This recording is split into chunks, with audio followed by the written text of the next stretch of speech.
Aujourd'hui, on passe 5 minutes avec le PAEJ 67, point d'accueil et d'écoute pour les jeunes.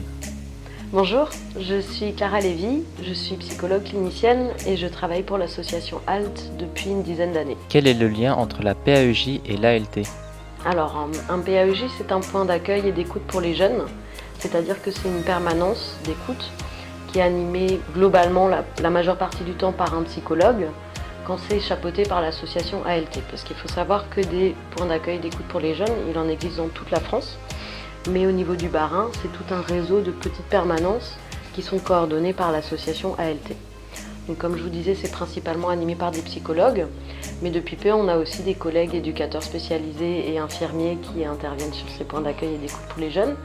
Et depuis encore plus récemment, nous avons également une équipe mobile qui sillonne le haut du département du Bas-Rhin. Se rajoutent à ces points d'accueil et d'écoute pour les jeunes des consultations jeunes consommateurs que nous avons ouvertes depuis l'année 2015, toujours au sein de l'association HALT. Et donc là, on rencontre également des jeunes. Seulement, la porte d'entrée vers les professionnels va plus être la question des produits et des consommations. Depuis combien de temps travaillez-vous en PAEJ? Je suis psychologue en PAEJ depuis une dizaine d'années. En cas de problème, peut-on se loger au PAEJ? Alors au sein des points d'accueil et d'écoute pour les jeunes, nous n'avons pas d'hébergement à disposition pour les jeunes. S'il y a une problématique autour de cette question, on peut accompagner le jeune vers des professionnels qui peuvent l'aider, mais au sein des PAEJ, on n'a pas d'hébergement.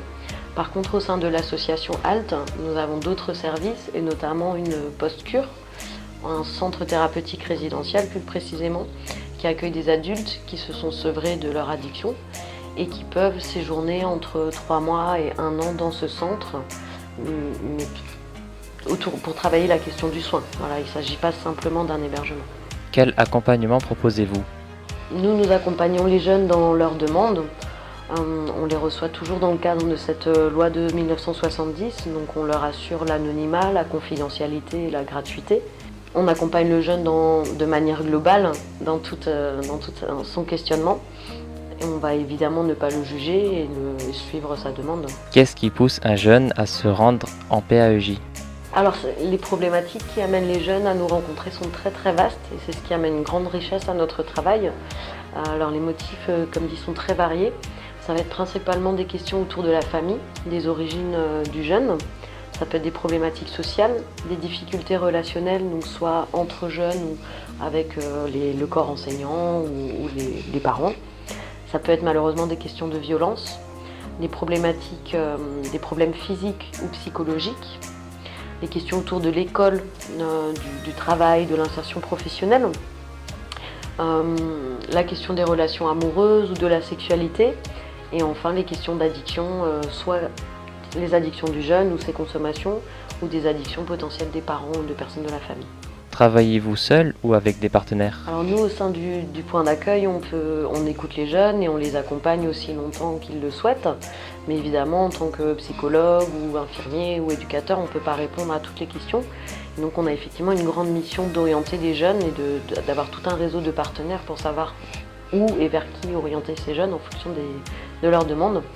Donc les orientations qu'on oriente, elles sont principalement dirigées vers les services de pédopsychiatrie, vers les centres d'information et d'orientation, vers la prévention spécialisée, comme ici on se trouve à la GIP qui accueille la permanence du point d'accueil de Bischheim.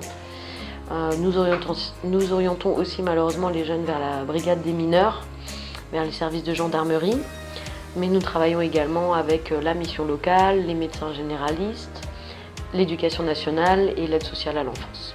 Quel est votre taux de réussite? On ne calcule pas, ça dépend de ce qu'on entend par réussite. Disons qu'on ne va pas faire de statistiques là-dessus parce que la réussite c'est quelque chose de très subjectif. J'ai envie de dire que ça dépend de l'objectif que le jeune s'est fixé.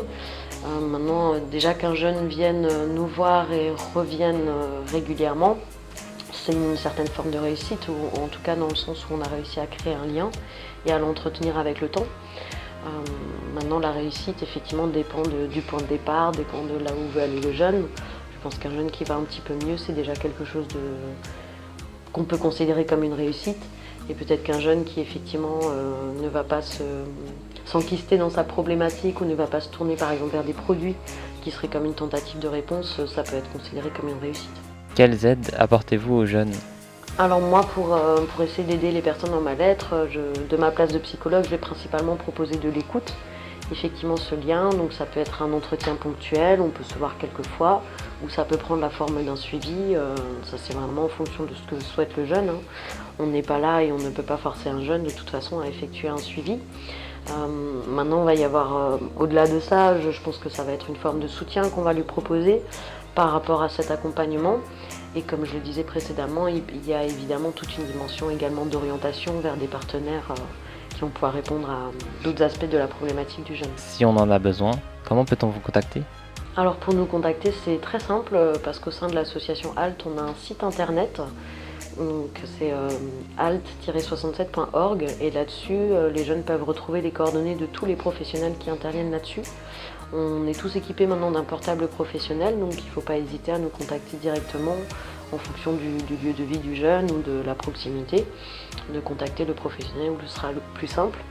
Maintenant, ça c'est quelque chose qui est possible, mais la plupart des jeunes qui arrivent jusqu'à nous sont quand même orientés par un adulte, que ce soit un parent ou un professionnel. La plupart du temps, le jeune est quand même invité à venir nous rencontrer par un adulte, mais il peut tout à fait le faire de son propre chef. Et comme dit, ça restera entre nous. On peut tout à fait recevoir un jeune sans l'accord des parents ou sans le signaler à qui que ce soit. Il peut nous contacter directement. Vous l'aurez compris, si vous avez un ami qui a des problèmes ou si vous-même êtes concerné, contactez le PAEJ 67, ils sauront vous aider.